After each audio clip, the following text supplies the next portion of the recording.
The reason the Cancer Foundation for New Mexico is unique is 3 words: local, independent, and caring. We're local, so it's neighbors helping neighbors. We're independent, which is a challenge because we don't get funds from a national organization. But the benefit is all money raised by the Cancer Foundation for New Mexico stays right here in New Mexico. And we're caring. We want to be effective and efficient. You literally touch lives here, and it's evident. And so I know that every dollar that we're able to bring in the organization, virtually all of that goes to the patients. So it's being able to touch individuals and the lives of individuals and make an impact and feel that impact. It makes you feel really good inside, but more importantly, you know you're helping another human being. And that's the benefit of working with the Cancer Foundation.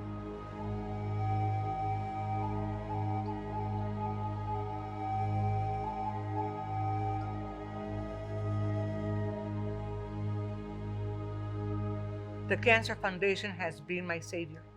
Shortly after I started at the Cancer Foundation for New Mexico, I walked into the office and there was an elderly couple sitting on the bench. The wife was a patient and they were waiting for their mileage reimbursement check of $26. They could not leave our office and get home with the amount of gas that was in their tank. That made a real impression on me, and I tell that story to others just so that they understand that every donation, no matter what the amount, has impact on this mission. The Cancer Foundation has helped myself and my family by providing us with gift cards to Albertsons. And with that is like providing us nutritional food, fruits, the vegetables that I need. So they have provided us with food cards. Here, Albertsons is right here. I also have an Albertsons in Taos, so I can't just use it. I can use it in any Albertsons. Because you don't have an appetite. You can't eat a lot of solid foods. So you have to go in more on the side, where it's more vegetables and fruits.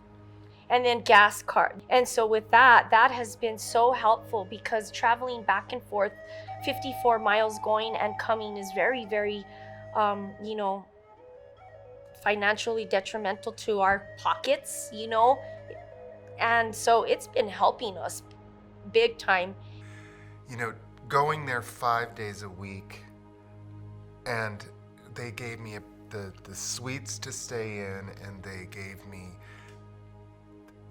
cards for Albertsons so I could buy food because I wasn't working. And during that whole time, my husband wasn't working because he was taking care of me. I received a lot of support, I believe, from them because they had already gone through this journey. And I thought Joanne was a great facilitator. I did a lot of writing about my emotions. I did a lot of writing of my anger. I did a lot of writing, to my family. There are 6 support groups. There is one for cancer patients called Living with Cancer. There are 2 caregiver groups, one here in Santa Fe, one in Los Alamos, and there is the grief group, and there is the Right to Heal group, which is healing through writing. Let me approach the support groups from a different direction. When I was a new board member, one of the things I decided that I needed to do was really understand the organization, and the way to do that is to participate in everything it does. I didn't know a great deal about the support groups because when my wife passed away, I decided not to become part of a support group. So one of the heads of the support groups here at the Cancer Foundation invited me to join the group, and I thought that I'd be sitting in the back of the room or on the side just observing. However, that was not the case. Basically what she said was, I'd really like you to be part of the support group. So I became one of the circle of 12 who joined the support group, and the focus was on caregivers. All of the groups are no cost to the participant. That's really important, especially now. So as I listened to each of those individuals work around the room and discuss their caregiving role, I found myself at the end in total tears because I had no idea that I would learn so much in that 1 hour period. All of our groups are professionally led. They are not peer led, which is fine, but all our groups are professionally led. Because even in the hour that I was there, I learned so much. It brought back so many memories, some good, some not so good, candidly. But nevertheless, I had a great appreciation for the support groups, and I was so glad I did it. Imagine the strangeness of coming into a situation that's brand new, where you're surrounded with people with white coats, taking it all in and usually not feeling very well. The volunteers are doing such a spectacular job guiding people through the process, and most of them are survivors. So they understand what people are going through, which is, I can tell you, it's a very frightening time. And to have a kind person to say, you know, you're going to be okay, you're going to get through this okay, even if they don't know what's going on, just to hear a kind word and encouragement means a great deal. So I hold these people in very high esteem.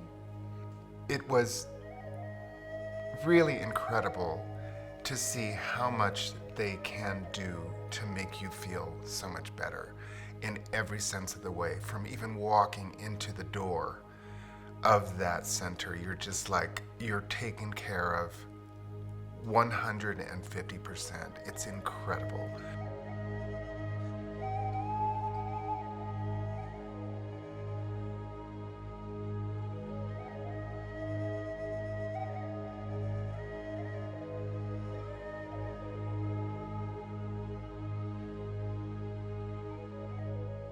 I remember I'm a sun dancer. I sun danced back in the Dakotas for years. It's a healing ceremony that we do.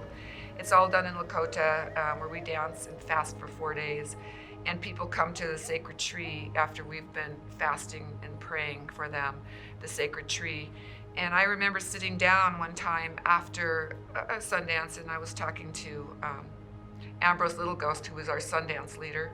And we were sitting there talking about things, and he said, you know, a lot of people came here for years to get healing from the Sundance, but right now, he said, my mission is to tell people at Sundance that they need to do both things. They need to get their healing power from the spirituality and from their beliefs, but they also have to realize that they have to get modern medicine. About 5 years ago, well, actually 10 years ago, my wife went for a physical, and we realized at that moment there was some problem, but we didn't really know what it was. And sure enough, the diagnosis came back as cancer. It was totally unexpected. We had no real idea.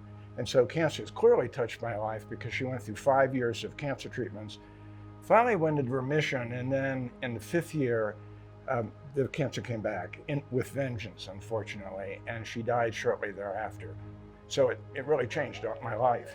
I think the fact that I've witnessed a number of cancer journeys up close and personal has made it easier for me to understand what others go through, and particularly those who are less fortunate, those people who need services to be able to access treatment, those people that fear that financial barrier will prevent them from having access to treatment.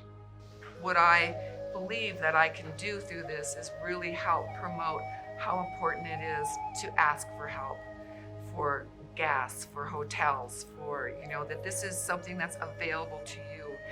You don't have to just go to the Indian Health Service. You don't get that kind of help. So the compassionate side of it, I think, is really important, and it's really something that I think that we'll be able to do quite easily. We just need to get started.